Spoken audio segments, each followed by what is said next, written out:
The Wizard. We have a little kid going to mental institutions. We have domestic abuse. We have literal kidnappers. We have kids dying in rivers. Yo, where Mario at, dog? It's me, Mario.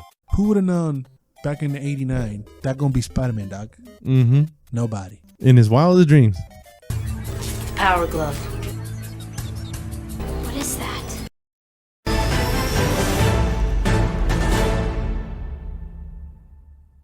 And welcome to the list, where we pluck out a name out of the famous Geeks, Listen, Joysticks podcast YouTube channel list, watch it and review it for review and pleasure. I'm your host, Editor Praz, with me and sometimes Beach Felix. Today we got the 1989 classic Commercial. The Wizard. When a boy and his brother run away from home and hitch cross country with the help of a girl, they meet to compete in an ultimate video game championship. Now that sounds fun and beautiful, don't it? Yeah. Why is it so heavy, dog? I swear to you that I was hoping to have like this jolly old time just watching kids playing video games. I knew this was going to be a Nintendo commercial. Yeah. But why? Well, I wasn't expecting me to stop crying at the end of the movie. Way. I thought Fred Savage was just like he was the shit when it comes to Nintendo video games, and he goes around country beating motherfuckers. I thought that's what this movie is. Me too. But it's not. It's so heavy. We have, oh my God, we have a little kid going to mental institutions. We have domestic abuse. We have literal kidnappers. We have kids dying in rivers. Yo, where Mario at, dog? It's me, Mario. The fuck is this shit? It's so heavy. It was like shocking. Like, what's going on? It is basically a Nintendo commercial, and implementation of the Power Glove looks fucking amazing, but works nothing like they showed it in the movie. That was what I wanted to ask you. How the fuck does the Power Glove work? Because I've only seen it, but never knew how it worked. It doesn't have motion control. It's a normal control that you basically wear. That's it. That is stupid, way. It is, but the way they made him move in this movie, he's like driving and shit. That's not really, that's Wii shit. That don't come into play until way later. Like 2000 something. See what? And Fred Savage is not even the wizard. His younger brother is. But the kid is like, he's autistic, right? Like he's like uncomfortable in crowds, and he's very quiet. Well, I don't know if I would call it autistic. I would just say traumatized, heavily traumatized. He has some sort of mental illness due to trauma, basically. Yeah, pretty much. But we never get what the trauma is until the end. Till the end, which unleashes the waterworks. Yeah. But wrapped around it, there's a lot of Nintendo nostalgia, that's the best part for me, is all the nostalgia revolving around it. Mm-hmm. And that's where the fun comes in, when he's trying to learn how to play all these games to be able to compete in this tournament. Getting to see the game counselor was pretty cool. That scene or sequence was like heartwarming, just because of the nostalgia factor of it. And kind of sad because that doesn't exist anymore. Now you just grab your phone or your computer and you just go ahead and type away. You can get all the cheat codes and get all the stuff. Yeah, go to GameFAQs. Back then you had to call a number and talk to a guy who would walk you through where you at, what are you doing, how do you have to do it. I mean, that was a little bit before our time, but growing up in the 80s, what I hear from my gamers is that was everybody's dream job. So I sit in front of a phone and play video games all day and help guys and people go through the video games. That just sounds awesome. Was it you or another person? Because I remember somebody telling me that they saw in the Swamitillo a jacket that said that was a Nintendo video counselor. No, that was a video I saw. Okay, I was like, oh, hey, then you told me that somebody, because I was like, what the fuck? Yeah, the Nintendo counselor clothing is very sought after for gaming collectors, and that it's something that would be dope. Another thing that kind of didn't make sense is because in the beginning he's messing and building blocks a lot. They never tell us why.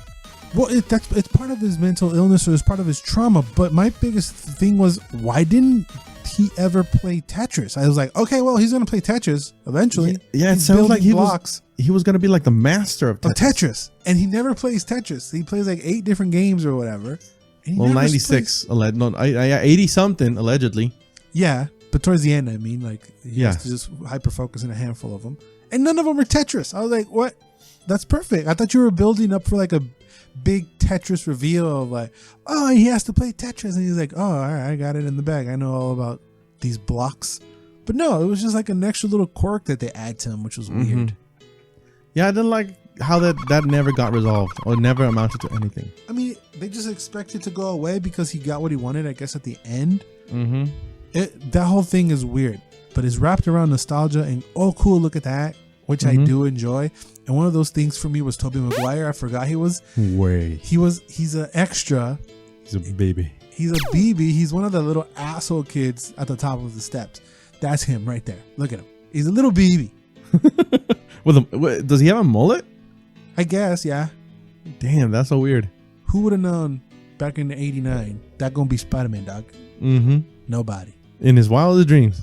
Yeah, but just to give you a sense of when did this take place, the big reveal was Super Mario Bros. 3. That's like the brand new game. That was for the NES, right? It was for the NES. It had already came out in Japan, but this movie was basically like the trailer reveal for the US market. Imagine today having to watch a movie to see what next PlayStation or Xbox game is coming out. That wouldn't work. That wouldn't work, wait. Not today, but it would be amazing. I tell you what, I would be shocked if that happened. It'd be amazing. It'd be great. You go to watch Tomb Raider and then, oh, but the new Uncharted game is going to come out. How do you know? Oh, because it was in the Tomb Raider movie or something like that. That would have been amazing. Yeah, that would have been amazing, but that's something that will never happen again in the history of the world. Well, maybe. I don't know. Because social media ruined it. They could. Yeah, they could, but imagine like being the first one to leak out that, you know what? Hey, another Super Mario movie, retro whatever, is gonna come out. A la verga, güey. What the fuck? Right, like there's just so much digital currency in being the first one to leak it. There is no way, if they even try to do that, it's gonna spread out like wildfire, and everybody's gonna know before even 2 weeks before. Like, it's just like that kind of stuff is why the internet is bad in that sense. It's good for many things, obviously, but in the case of like media, like games and movies, it ruins a lot of surprises that we could have and could enjoy, just because people want to put it out there for their own clicks, which is very selfish and stupid. But again, just imagine going to the theater to go watch a Tomb Raider movie, and it's revealed that Uncharted 5 is coming out next year, or it's out now. That's basically what it was. It's out now, right now. Like, what? You know what? There was something that caught my eye that kind of harkened me to the new games. Old games, almost every time, with a few exceptions, were like point based. Yeah, the point is the main attraction here. You want to be the highest score, and it was funny towards the end when he's in the competition that the scores were off. The announcer would say a number that's not the same number that they were saying that they said on screen. Yeah, on screen it said 5,000, and the guy was like 754,897 for the fucking little kid, and everyone was like, and the score is off. It's clearly not the same score. And it worked. Very strange. Yeah, I mean, you buy into it, but now like we're so savvy to it. Like, well, obviously that's not the right score because I'm looking at the right score. It's right there in the middle of the screen. Exactly. What are you talking about? 750,000 or whatever, and he dies. It's just all that is extra, but it works for you to buy into the movie a little bit. The part that annoyed me is that, how did she know about the flute? I don't. Grab the flute. No. Grab the flute. It's gonna give you so many. How do you know? I would imagine this shit just came out. That you would put two and two together, because they're like, oh shit, I haven't seen that. Grab it, motherfucker, grab it. No, they gotta do something. But there's the secrets. She didn't know, like, it was just a little. That's the thing that I thought of. Yeah. Now they did not represent what I thought. Like you said, she knew what was up with that thing. Because she's like, grab the flute. She's yelling at him, grab the flute, Jimmy, grab the flute. Like, how did you even know about the flute in the first place? It's a brand new game. Who the fuck never are you? has seen before. You've been leaking shit for Nintendo, little girl. What's wrong with you? Oh, she was a corporate spy? She's a corporate spy. I don't know. Maybe that's, I don't know. It's just. You want to go into fucking conspiracy theories? No, I was thinking about it. Maybe that's the reason why these adults kept fucking with these little kids and stealing their money. First of all, yeah, it makes sense because you're a child running around in the wild, which you can't do that anymore. Hell no way. No mames. But just so many times how many times did they have to raise the money? Like 4 different times. They kept getting robbed by strangers, like grown ass men fighting little kids. That part was a little weird. And then the little kids stranger danger way. No mames. Stranger danger. Like the kids fighting for them. That makes sense.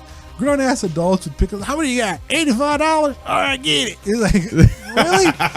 You're gonna steal $85 from these little kids? You fucking maniac!